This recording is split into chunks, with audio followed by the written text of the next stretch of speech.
अच्छा मियां साहब, मैं पूछ रहा हूँ जो पहला टाउन था वो कितने हजार कनाल या एकड़ पे था, और ये वाला कितने एरिया पर मोहित है?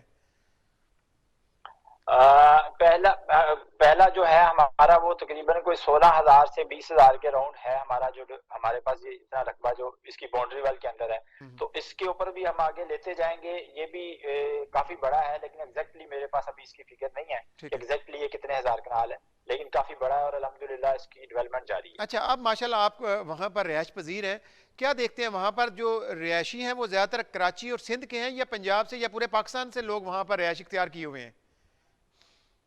सर हमारे साथ तो बहुत से लोग हैं जो कि पूरे पाकिस्तान से, जो कि खैबर पख्तूनख्वा से भी हैं और पंजाब से भी हैं, और कराची सिंध के लोग तो है ही हैं। हम्म। तो यहाँ पे बिजनेस कर रहे हैं, जो बिजनेस के लिए आए हैं। कुछ लोग मतलब अपनी राइश रह रहे हैं, जिनकी फैमिलियां मूव हो चुकी हैं। वो कराची में कुछ लोग थे जो उधर उनको आने जाने में प्रॉब्लम होती थी,